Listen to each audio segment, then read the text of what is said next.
coming up on this episode of the Roundtable. And it's kind of like, the Lenin's perspective, which is you go as far as you stab, and as long as your bayonet continues to plunge, just keep going. And you stop when it hits bone. So the left always, pushes the most extreme measures that it can, proposes something, maybe one or two quantum levels beyond where you would imagine they would go. Like, yes, we need to have, drag queens in all the schools. And that this is kind of what Christopher Caldwell talks about too. And then people are like, oh, that's ridiculous. That's the most absurd proposal I've ever heard. And so the left doesn't get everything they ask for. They just get 80% of what they ask for. And they've moved the line of what's impossible, a few inches out. And then next time, it doesn't sound so crazy.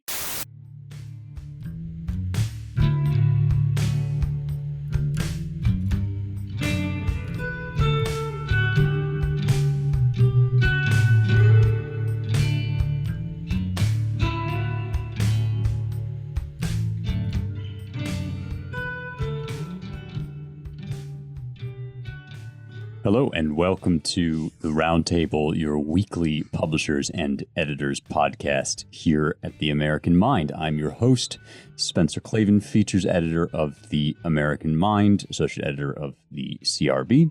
And we are joined today by erstwhile founding editor, now I guess president of New Founding, Matt Peterson, and managing editor, Seth Barron. It's nice to have Matt with us. He's not always around these days, so it's great to have him back. Wish it were under better circumstances. We've got another one of these just atrocious shootings to talk about. I know some of the guys have some things to say here, and I'm glad that they do, because my reaction to these things is always just to kind of hang my head in sorrow. I think, as I said maybe last week or a couple of weeks ago, the sickening thing, and I'm not the first person to say this, is that, of course, everybody within 12 seconds of one of these atrocious events leaps on it to beat his political drum. We need more gun control. We need armed cops in schools. We need universal background checks, whatever. I mean, and again, my feeling is sort of, I know where I stand on those things, but they also don't touch the deeper sorrow at the heart of it. And maybe we'll get into talking about that. But first, just the details for those that haven't already read the news. In Uvalde, Texas, 21 as of now are dead after a mass shooting at Robb Elementary. The suspect, whom I call a suspect just because that's what it currently is in the news, but it seems pretty clear that this was Salvador Ramos, an 18-year-old who also is dead, was shot in the confrontation. Deeply troubled soul, comes from a broken home, repeatedly was having, shouting conflicts with his mom and with her boyfriend, seemed to spend a lot of time also over at his grandparents' place because of this situation with his mom. And Sagar and Jetty on Twitter has sort of unearthed a bunch of different quotes from some of this kid's friends about what a time bomb he seemed to be. Things like cutting his face up for fun, things like talking about joining the military just because you want to kill people. And, again, fitting the typical and sad profile of one of these scumbags. I mean, it is like, it's, again, hard to know how to talk about it. But he turned 18. He picked up 2 guns, I believe, from a gun store, and then posted on Facebook like 30 minutes in advance that he was going to shoot up an elementary school, and proceeded to do so. So again, an unspeakable sorrow, not really the kind of evil that I even know how to give words to, but in itself, just a chasm of mourning. Then comes the political grandstanding and fighting over it, including, Democrats immediately rushing to push through gun restriction laws that they haven't been successful with in the past. People howling for the blood of Joe Manchin because he won't blow up the filibuster over this. Kind of remarkable to me demonstration of principle on Manchin's part again. And it was firefights between Ted Cruz and Lori Lightfoot, with sort of silly news articles debunking Cruz saying things like, well, yes, Chicago has tough gun laws, but all the people who murder in Chicago, they get their guns illegally, as if people wouldn't do that in Texas if gun laws were tighter there. But I'd like also for us to talk a little bit about what has been our theme, I think, as we discuss any mass shooting, which is the deeper soul sickness, I think, that gives rise to the conditions under which more and more disaffected young men might turn into the kind of person that would do such a horrific thing. And what is there to say about that we haven't already said? Our elites continue to drive us apart and to drum us full of hatred for one another and for the country. It doesn't look to me as if this one was framed, so far as we can tell, in any directly political dimension. But I saw on Twitter, with dark humor, I saw on Twitter that just the word evil was trending, and to me, that's a pretty fitting description of where we're at. What do you guys think? Well, it's interesting. I guess the Democrats or the left now has two pat responses whenever one of these things happens. If the shooter is white, they talk about white supremacy. It's almost like you could have a flow chart. Right. If the shooter is not white, you talk about gun control. So, these are, kind of two sides of the same coin, I guess. What do you, like you said, what do you say about something like this? This kid's obviously a maniac. A couple ideas I was thinking about. One, I wonder to what extent COVID lockdowns have intensified adolescent male insanity. You spend a couple of years making kids spend all their time on the computer, not seeing people, desocializing them. I wonder if this is one of those side effects that people were talking about possibly happening. Another idea that I had, another thing I was thinking about, and this is totally speculative. What is this deal with going and shooting up an elementary school that you have no connection to? Why? And the thing, the big one was Adam Lanza in Connecticut.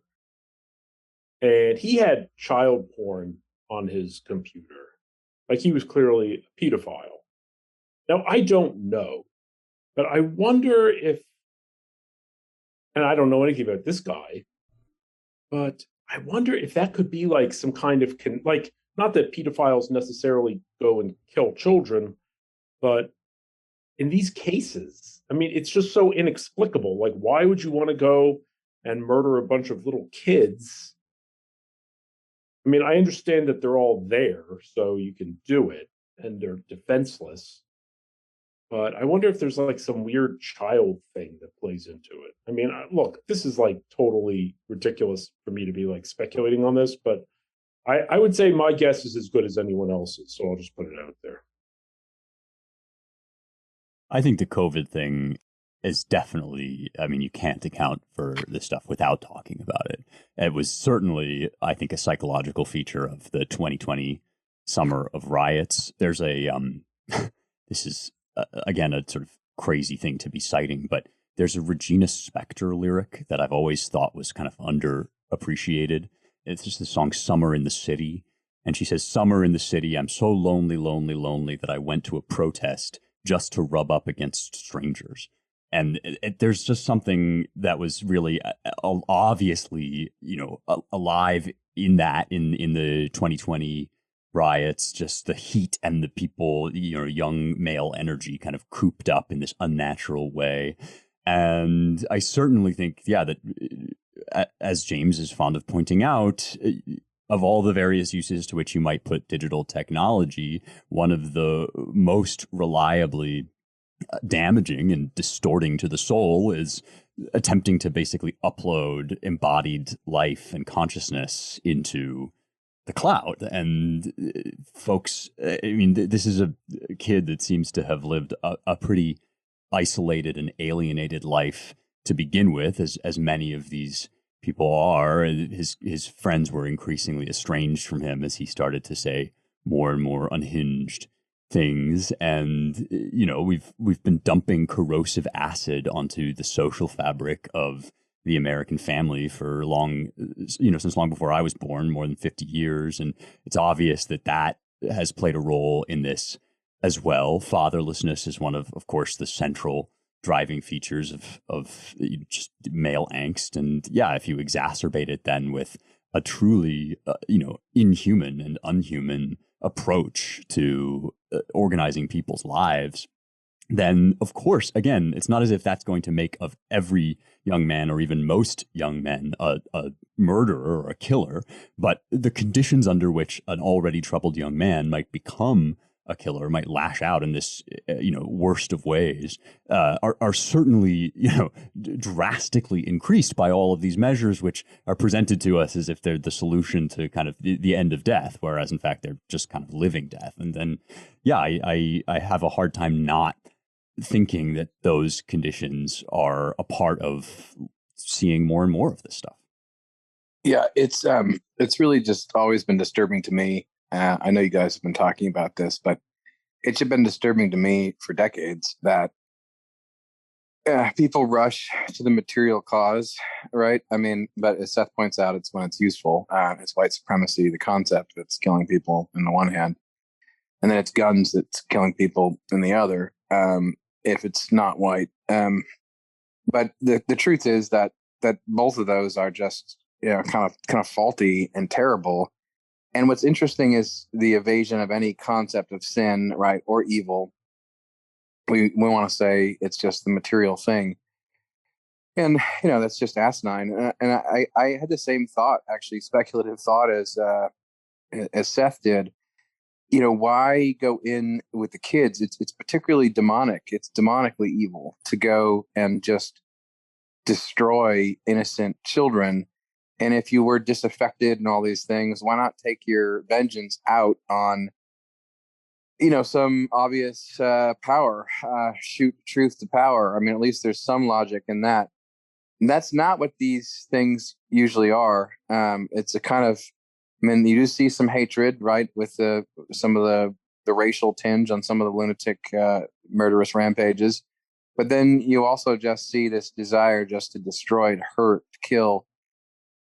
And I don't think that we really get a straight story in all of our like technocratic or materialist psychology of what really drives a lot of this kind of behavior. And I think it's sort of we hide it from ourselves. And so I think that there's an acknowledgement on the part of increasing amount of people that there's a kind of evil that does relate to sin and a desire to, more than that, maliciously harm other human beings. And exploring that in a spiritual way is really really important right now. But what I find astounding is you can't even say, I mean, it's the rapidity with which these things are grabbed and then used as cudgels. The kind of thoughtfulness that we want to have to address a declining civilization, it's just not allowed. And so, I said something online in the last, I don't know, day or two about this and said, the heartbreaking thing is that as our civilization continues to decline, there's going to be more of this, not less. And there's ticking time bombs all over the place. There's going to be more of these people as people are broken, and they went through the last 2 years and all this. So anyone on the outskirts who has a predilection to snap, more of them are going to snap. And the response, of course, is immediately like, "Oh, you're saying politics aside, but this is your political hobby horse, and F you, and where do you stand on gun control?" Blah blah blah blah blah. And there's no rest from that, and so the effect of it is, I think, to make normal people turn off. Like they just get whiplash from the current thing changing so rapidly and everyone getting up in arms and throwing it at each other. And then it goes down again and over. So the upside of that, the downside of that is that no one can actually reflect on the deeper causes of anything, right? I mean, these issues, the things that are happening and appear to increase in their happening are all increasingly just like weapons to be used by irrational animals that fling them at each other. And, that's concerning because, there's absolutely no way to address the problem with reasonable discourse in the public square. And increasingly the kind of thing that will be necessary has nothing to do with anything going on in the public square. In actuality, it's going to have to be communities of people who share the same standards, the same virtues, come together and try to live a way of life together that tries to address these problems in the human soul and even look for those who are hurting and seek them out. And I see that as wholesale. Like, we're not going to resolve this with policy. It's going to be communities coming together and like rebuilding a way of life in America that makes sense. Yeah, listening to Matt and Seth talking around this, the child stuff, I'm starting to think that, it's less that necessarily this kind of crime is some sort of lashing out at the object of desire. Like, this is sort of pedophiles who do this, and more that like pedophilia and grooming and shooting up elementary schools and even like shout your abortion and this sort of mass disregard for even 9-month-old babies in the womb. Like, all of this is kind of a piece with a certain the deep rooted spiritual evil that of course goes for children. I mean, what's the most attractive object to pure destructive hatred and energy? It's the innocent life of a child. And yeah, I think the kind of correlations between all of this just deeply child hating strain in our culture, one way or another, are hard to miss. And it's not at all to necessarily like equate all of those actions or the circumstances under which they occur, so much as to say they are spiritually kind of part of one general motion. And yeah, I know people want political solutions to this, but as Matt is saying, there just aren't. You have weaponry and drugs and guns flooding into the country across the southern border. You have cities like Chicago where tight gun laws leave guns in the hands of criminals who obtain them illegally. You can put any kind of background check restriction on people you want, and you're not going to stop churning out these sick souls that need something else. They need cultivation. They need fathers. They need families. And as Matt is saying, like, the way to cultivate those things is not actually to sort of enshrine them and to have Congress write another law. Much as there are laws that would help, it's really a much deeper spiritual small c constitution problem that needs like really gritty, hard, and unpleasant work in local areas. And it is kind of weirdly forbidden to say that, because as Seth is indicating, the left, has kind of a flowchart for how to use these things in a maximally divisive and emotionalist way. Joe Biden like sort of set the tone for that with his speech in response to this event. And therefore it becomes, I mean, I saw Matt Iglesias tweeted something trying to just kind of lower the temperature to the effect of, America has these terrible problems, but it's still good. And that got, piled on and ratioed. And so part of the dynamic that this political grandstanding creates is to effectively morally outlaw, to make it morally impermissible to say, well, okay, instead of rushing to like write another law, what if we talked about like the human soul and its deep loss and lostness in this wilderness that we've created for it in this country? I mean, that even saying that makes you sound like a squish, or like somebody that is failing to face up to the fact of his precious guns killing people. But it really is not the guns. And as we know, of course, like handing over your guns is just as bad, if not worse, and causes all sorts of other problems. And so, yeah, it's the solution and the problem are both way, way deeper than politics, unpleasant and unpopular as it is to say. Well, by the way, can I just jump in real quick? This is like I don't want to interrupt you go back to your thought, Seth, but a question for you both, just because I have to shamefully admit, this is totally parenthetical, but I haven't been listening to the American Mind podcast the last 2-3 weeks. I'm shocked that and there I exists really should be to be caught up. Thinker on the but one awkward question that I have not seen anyone ask anywhere, and maybe you guys already addressed it in the podcast, is just to go back to the Buffalo shooting, which was near and dear and awful. My brother has employees who knew people who were there, and we used to be in Buffalo, and it just is it's a terrible tragedy. And there's all kinds of stories of good and bad that happened through that. They weren't the same as in the mainstream press, people coming together. And so it's been something I've thought about a lot over the last couple weeks. But one thing that no one has brought up is, and it's awkward, but I'm going to say it because this is the American Mind podcast. This is the great replacement theory caused this, but why did he shoot black people?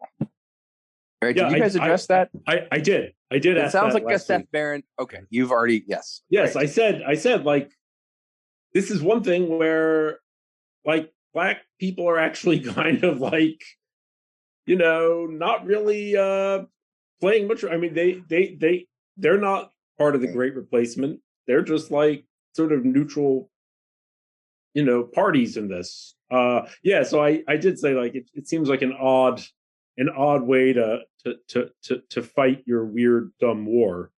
I'm so glad that you actually said that in the podcast. Yeah, because I was sitting there like I want to just call in and just say, because who else would say this? But how ridiculous is this? Like, if he actually believes in the Great Replacement, like, why would you shoot black people? They have nothing to.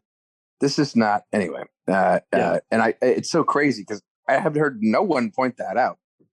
In any kind of regular media. People don't point it out because nobody's really interested in arguing about the Great Replacement with this murderer. Like it's not like this guy had some kind of exactly. Anyway, what I was wondering about. Okay, so I saw Beto O'Rourke interrupted Greg Abbott's press conference because he's running for governor. Now, I mean, I remember during the 2020 presidential campaign, Beto O'Rourke said that he wanted to go door by door and seize guns. Like he wanted to do a forced gun buyback that would essentially be mandatory. And it would involve I guess just house to house searches. And, people were like, okay, well, that's, I don't know. I mean, but here's the thing, how exactly given that we have 500 million guns floating around the country, and a lot of people, this is in Australia, so a lot of people are not going to be willing to give them up. So yeah. I assume it would have to come down to house to house searches, along the Beto O'Rourke model, which would then essentially just mean the only way you could do that would be to establish a military dictatorship, right? Yeah, well, because the statement "this isn't Australia" is doesn't form a sentence in the lexicon of our governing elites. The notion that we have a specific not only constitutional order but also culture and history that makes something that was tried in a Commonwealth nation not only impossible, but basically conducive to military rule. That's not a problem for them. I mean, they basically, fundamentally at base, do want to forcibly overturn the entirety of the country and start again from year zero, tabula rasa. It's only the question for them is not, for somebody like Beto O'Rourke, is not would it be good to start again from scratch and try real communism or whatever? The question is how many increments can I move in that direction in any given circumstance, and what political opportunities do I have to sort of wrest the situation to my advantage? I mean, that may be too harsh. I don't know. It just seems like at a philosophical level, with the COVID stuff too, it was it's not that this is some new development in what they want. It's just a new opportunity for them to be honest about it. Yeah, I mean, that's, I think people, certainly on the gun, people who are into gun rights, are clued into this. And it really is just it's coming down to some visceral, we will take your guns. And did you see this tweet by, I think it's a Harvard person, lawyer maybe, the gal who was the Second Amendment doesn't apply anymore because 5,000 Texans with ARs could easily be destroyed by, a government drone bomb. And yeah, they say that stuff all the time. I mean, that was, and you're just, Biden said it too. Yeah. Yeah. You're looking at it like, first off, language. Yeah. What Michael Anton, our friend, writes a piece about the differences between Texas and California as two different models, and it's like, see, he's a secessionist, right? And meanwhile, like, the left will just bomb off tweets about how, like, well, when the feds destroy thousands of Texans with drones, I mean, it's mind-boggling. And what Beta and these guys, I mean, first off, I don't know, I did actually see that video today. I don't know if there is like more than one, but I saw the video of him, and it was like a please clap moment, like Jeb Bush style. It was kind of like, I'm trying to talk and you can't even hear what he's trying to say, and everyone's like, get his ass out of here, like, this is terrible, what a loser. But this desire is like Spencer's saying, it's totally real. Like, there's no filter in their minds. We need to come house to house and take all your stuff, because that's the way it is. That's what should be. And that's what we need to make happen. And in fact, if we don't do that, if we don't allow that to happen, we're causing murder. Like, you are a murderer if you don't let the government come and take your guns. I mean, that's where we're at. I mean, and meanwhile, that they're like salivating over it, though. It's like, increasingly, it's like, oh, we're really close now. Maybe we could actually take the guns. It seems to be in their minds. The thing is, like, there's maybe 10 or 15,000 gun homicides annually, right? But 98% of them are with handguns. Like, rifles, long guns, even assault weapons, they're like the most vivid, certainly the most, horrible and catastrophic episodes of gun violence. But they're actually, like, kind of, I mean, not to sound mean or harsh or whatever, but it's, relatively speaking, it's like a tiny fraction of gun deaths. And they don't really ever talk about, I mean, what are they going to start taking away handguns? I mean, the whole thing seems, I mean, handguns only fire one bullet at a time, as do most rifles, but you can't make a handgun automatic, whatever. But those are the ones that causes most of the damage. So I don't really know what the argument is. Right. And to your point that there's, all these guns on the street and illegal guns, running around. I actually don't think that specificity about what the world is going to look like after these policies are implemented is the point here. Like, the control is the point. They're airlifting $40 billion over to Ukraine to arm citizens against a nuclear power. They obviously don't, actually put two and two together, that when they fantasize about dropping nukes on whatever, Waco, Texas, or wherever they think they're going to, like, get all the, or sending drones to kill citizens, like, that's just a sort of verbal gesture, in the same way that all these gun laws are kind of cheap political grandstanding. Surely they would have real and disastrous consequences, but I agree, Seth. I don't actually think that they have there is not inherent in them some clear design about how this is going to actually stop people from doing terrible things. If you guys are ready to move on from this topic, I certainly am. I think we've discussed, we've said our piece about it. People will surely continue to discuss it in years to come. But we thought that in the rest of our time, we would address a few other kind of lighter items, smaller issues, and maybe talk about some less depressing stuff. Because there have been a few kind of cultural developments that seem worth discussing. One is this Ricky Gervais Netflix special, which has become the latest in a line of Netflix specials and just general stand-up to spark a kind of new butting heads, locking horns over trans stuff, what you can and can't say. The special itself, I watched it last night. It's called Supernature, and I love Gervais. I think he's really funny. I had the sort of interesting experience of being offended by some of the other material in it because he's this militant kind of materialist, and I was like, that's dumb, you can't say. And I was like, oh right, this is a joke, I can laugh at this.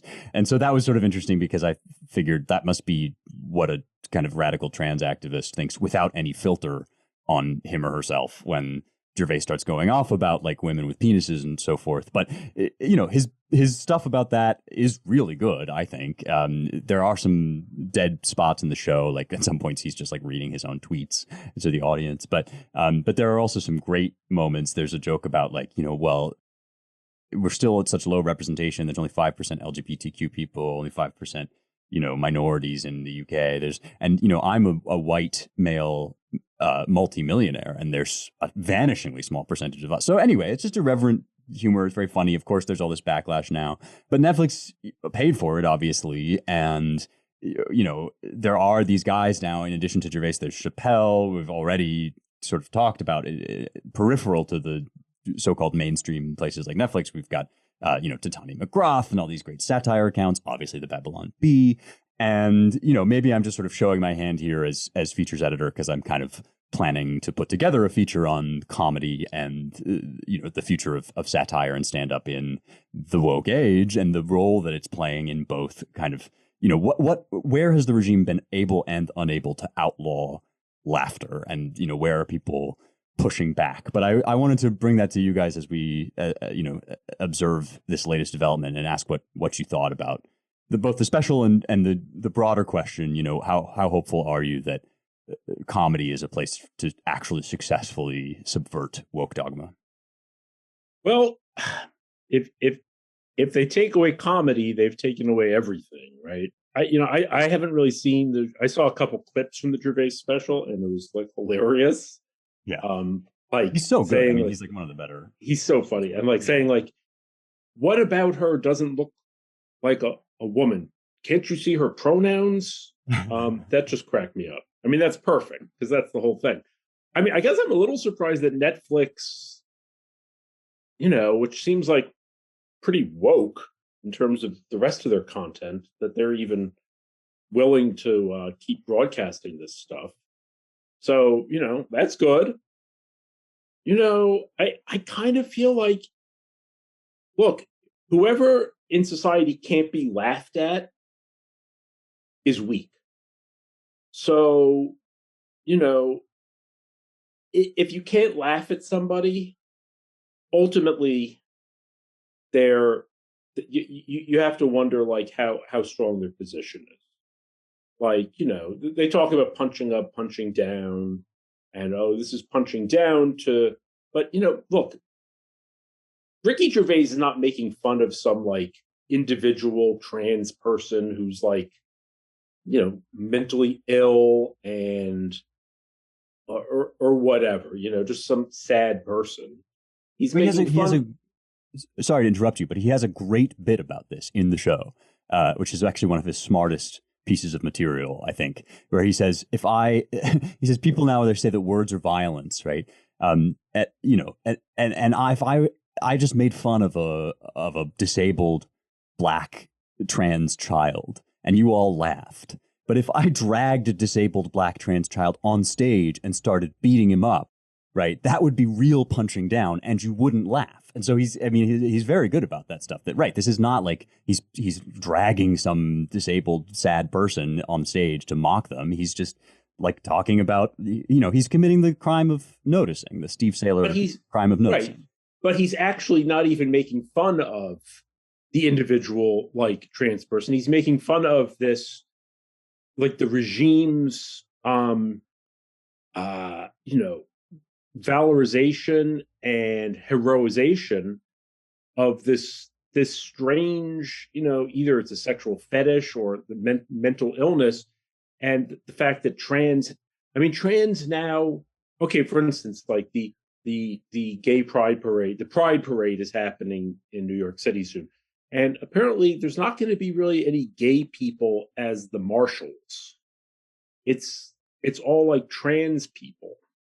Like, trans has now gone way beyond, like, gay is now subservient to trans. Like, trans has taken on this kind of elevated like, religious role. I mean, it's almost like this priestly caste that everyone has to kind of, obey, just sort of defer to.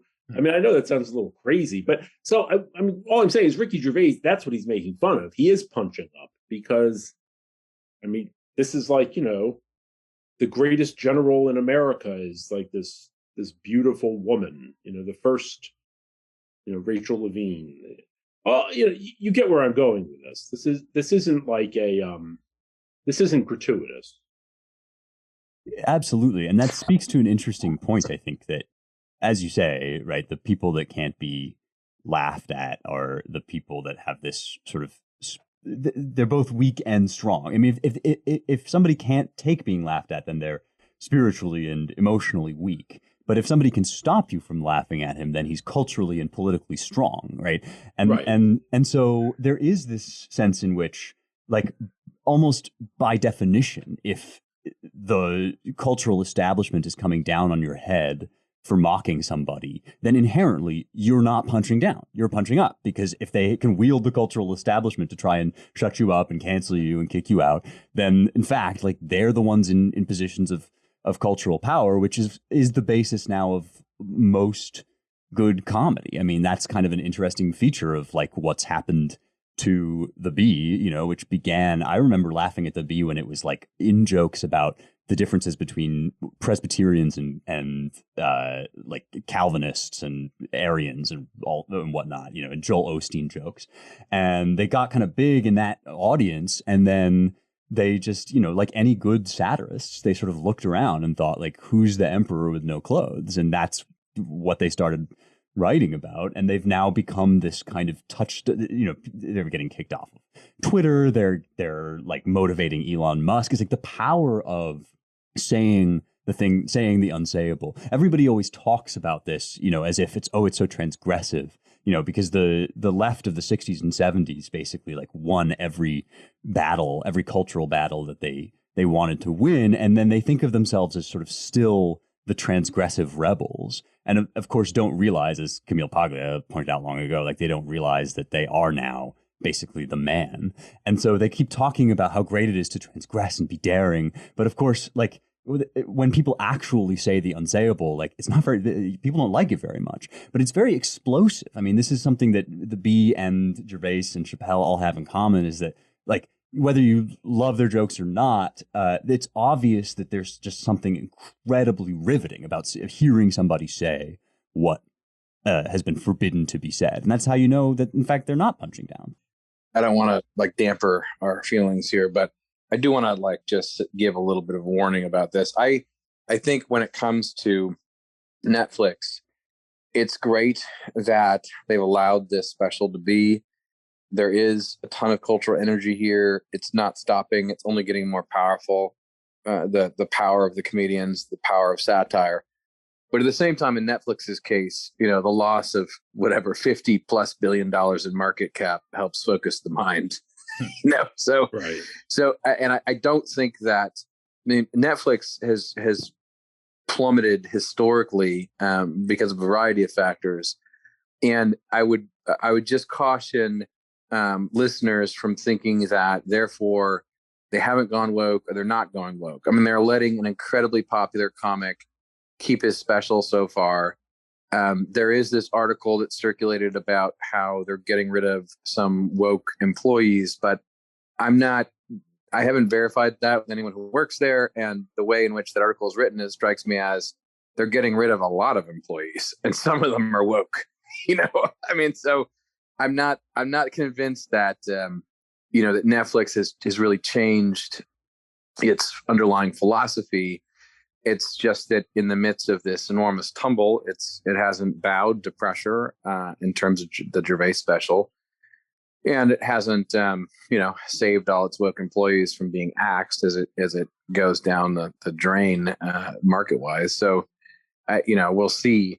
I still think that these figures you're talking about are kind of outliers who are allowed to exist because they are so popular, and they haven't like sworn themselves onto anything right leaning, right? I mean, that's for sure.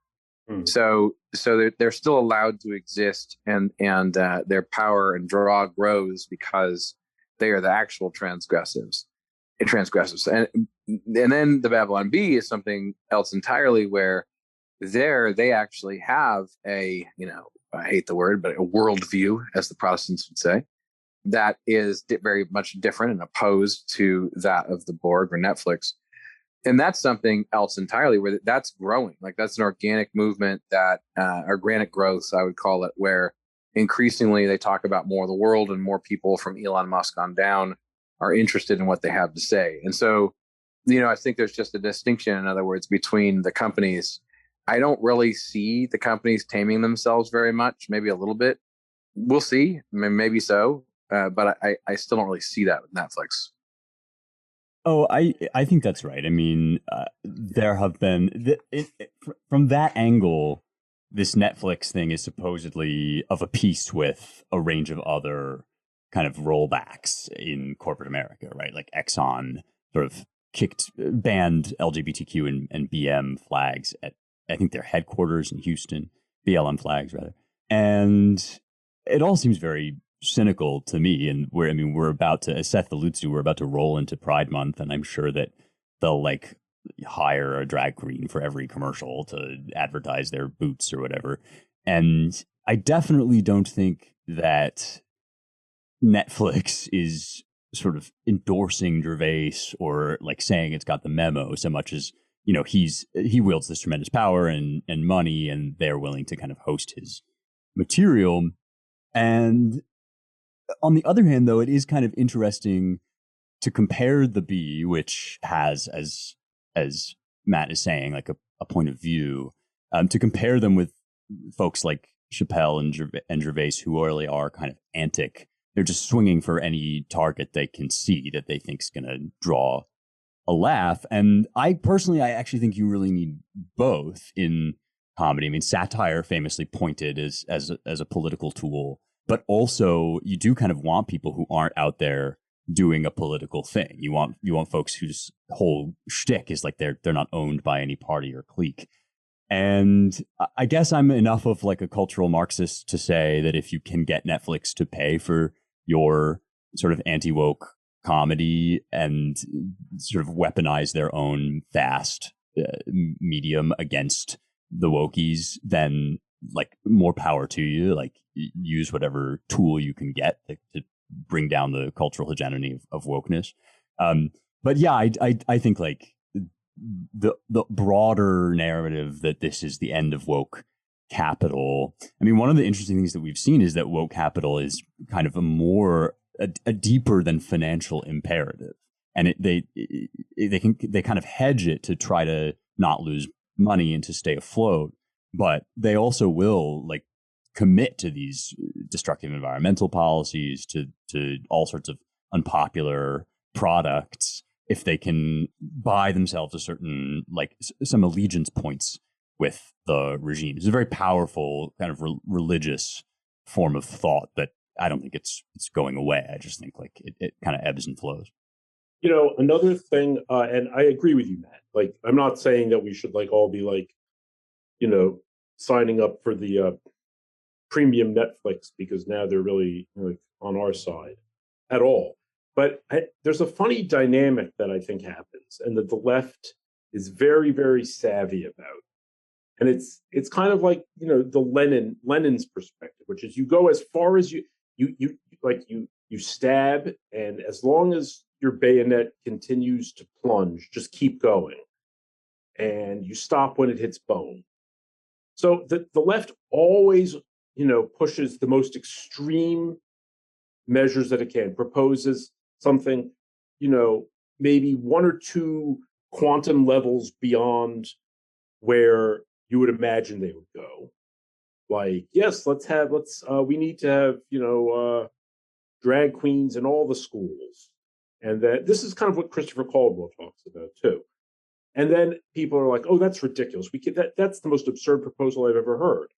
And so the left doesn't get everything they ask for; they just get 80% of what they ask for, and they've moved the line of what's impossible, a few inches a few inches out.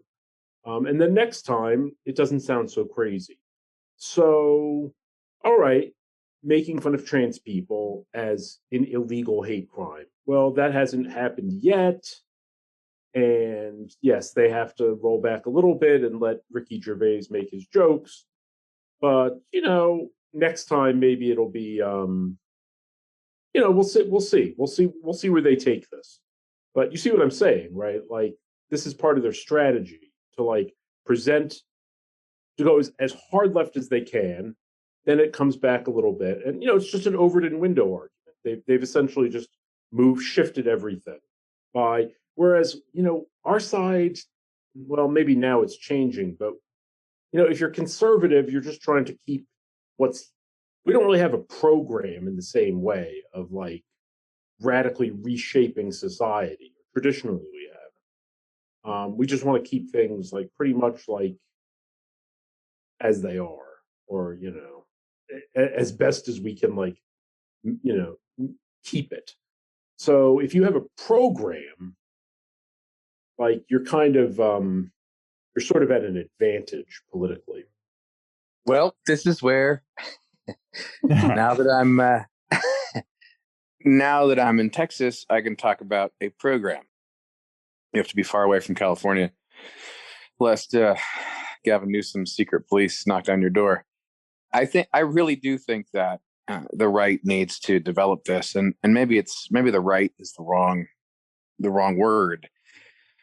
But I do think there's a broad coalition of people who want to live a certain way of life, and it's a fairly broad group. And that includes people who adhere to traditional morality. That includes people who still have some sense of natural virtue and see that the left is corrosive of that and is destroying civilization. I think that's an important point for people to realize. That's why Elon Musk, who certainly is one of the natural virtue types, an actual elite, kind of amazing person in some ways. That's why he is on the Babylon Bee podcast, really talking respectfully about Jesus Christ, sort of like Thomas Jefferson in the early republic. That he's a great moral teacher. Who am I to say if he saves people? I don't really believe that, but at the same time, he's very respectful. That alliance is coming back between sort of agnostic elites and Christians, recognizing that they agree on certain principles of human behavior that should be promoted. And then I'd throw in there's four, I think, main groups here. They're throwing the lost kids in their 20s who look around and say there is no American way of life. Insofar as there is one, it's all dystopia. They want to join something real. They're more socially conservative in many ways than a lot of people claim to be religious in some way or other. And they're not religious at all. They just see the need to live a certain way. And then you kind of have the last group, which is more like the Joe Rogan, Barstool Sports, Americans who are not really thinking in a principled way about a lot of this stuff, but do want to be left alone and are getting sick of being told around by the left. And I really think that there's a broad-based commercial cultural movement that's about, being able to live a certain way that, is still broad. There's still has a variety of people within it, but they hold to certain tenets. And I think that we've dissolved things so much that proclaiming that is really powerful. And, I don't want to institutionally get Claremont in trouble, but I try to think of which example to pick. I'll be that guy. I mean, I think we should be saying, look, the local community wants to pass an ordinance that says blah, blah, blah. That's way beyond the pale of anything that these people would accept. And that, that ordinance is something like basically pre-1960, Let's take it with a state or a region that says, we're going to ban obscenity. And we think that, a strip club is obscenity. So we're going to ban it. And screw what the court said in the 60s, 70s, and 80s. That was an anomaly. For most of American history, it's perfectly consonant with liberal democracy, or whatever you want to call it, to have obscenity law and enforce it. And we're going to do it. I think we should push that. I think that's the way to beat the left. And I think that's what people have been doing, as Seth alluded to in the last few years, is saying, no, actually, we're going to do this. And everyone gets shocked because only the left is allowed to do that. But that's the only way to push things back. And, there's never any going back to anything. It'll be something new in a way, but I really think this is the way. This is the way forward. That we're going to start doing that and let them scream and shout and throw things. But they can worry about exercising their own demons. Like, we'll just go in this direction. And you see, I think we see examples of it working for us. Does any of this make sense? I was probably way too careful. I could have been more entertaining with some great examples, but I'm not sure whether we should go there. Well, don't you think that an ordinance, a local ordinance, would only have to? There are areas where it would only have to articulate what the Constitution actually says in order to be radical in the way that you're describing. Like freedom of association is the one that always comes to my mind, right? Because it's the one that is most just inherently and directly undermined by at least some of the applications of civil rights law. But I think it would be, you could argue, undermined by civil rights law per se, full stop. And just to say, like, people can get together in whatever organizations they want. You can have an all-male, cisgendered male gym or club or golf club, right? And likewise, an all cisgendered male swimming team.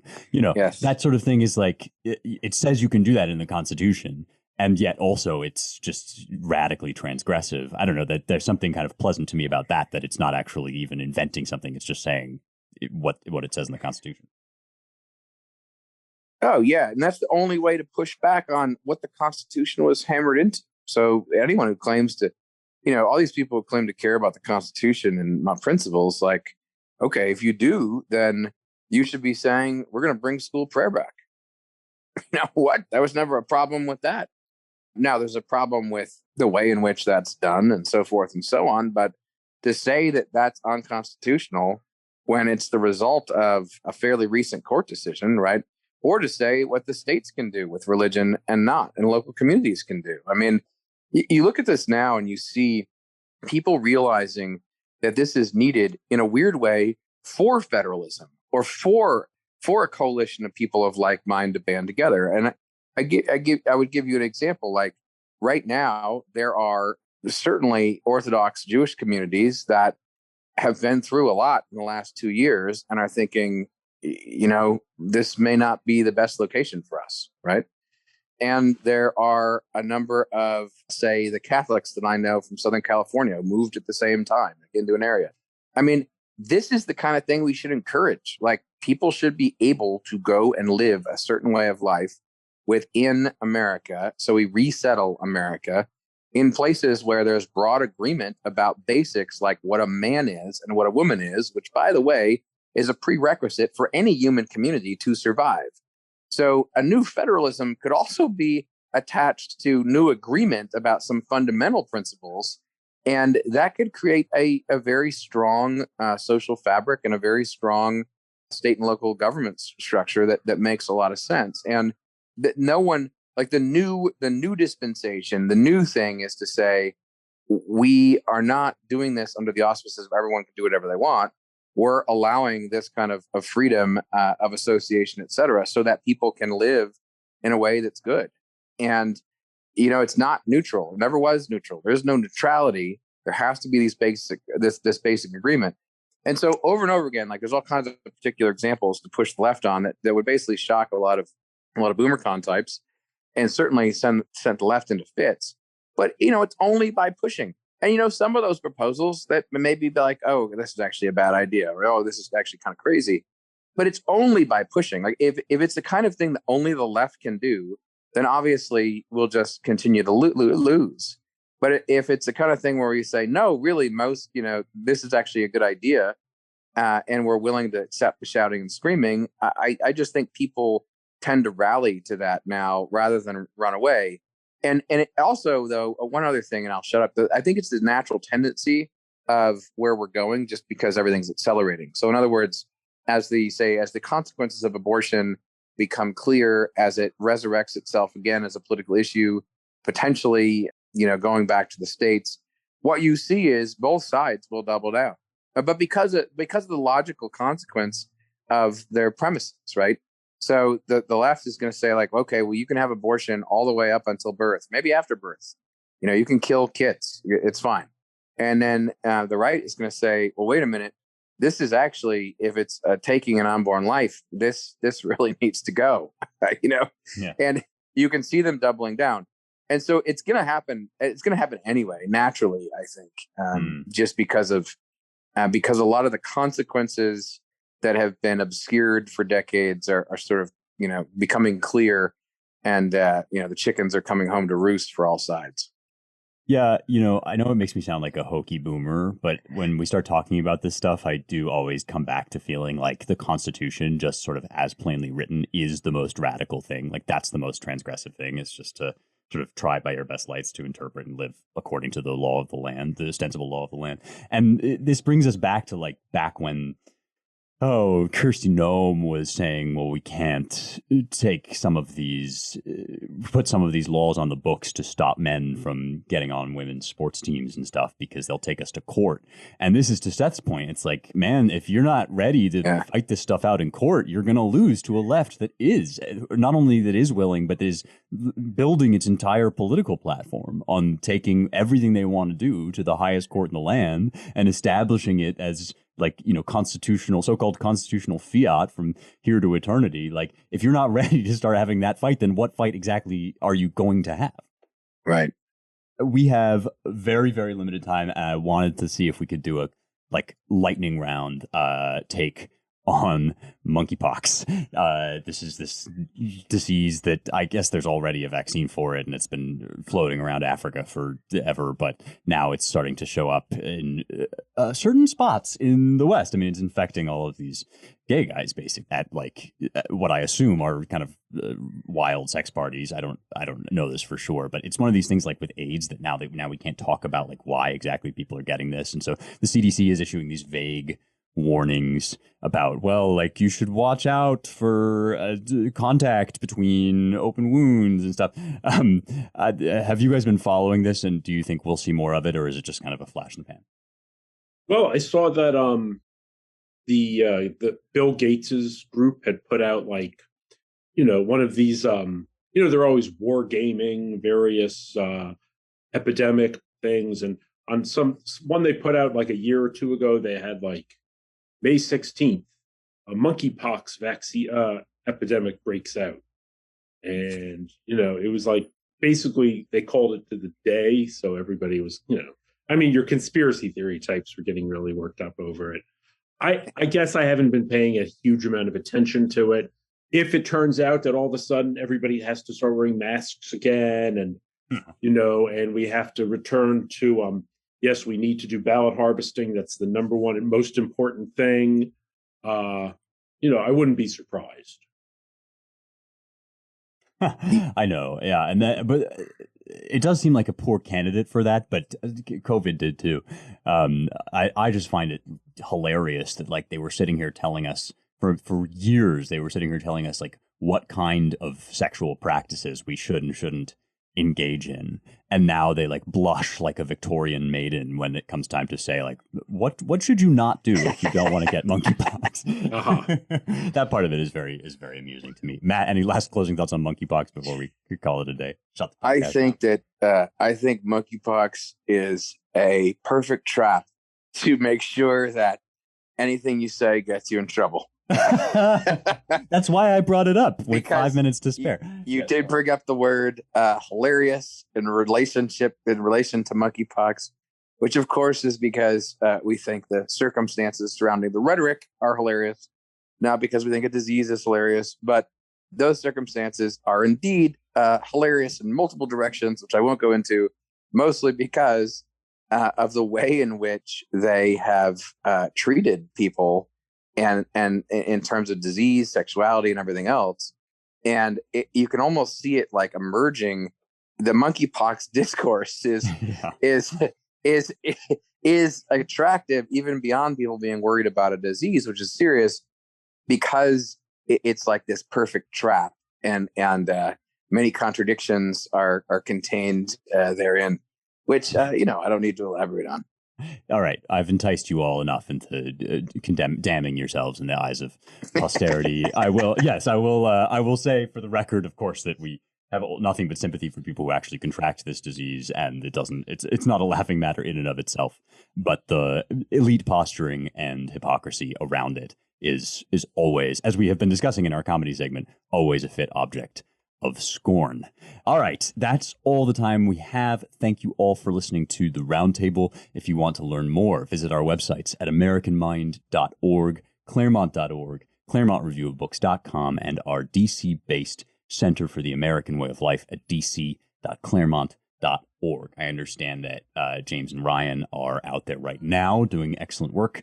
You can donate to support the show at claremont.org/donate. And it really, really helps when, if you haven't already, you rate, review, share, and subscribe. And when I say rate, I mean give us a 5-star review or keep your trap shut.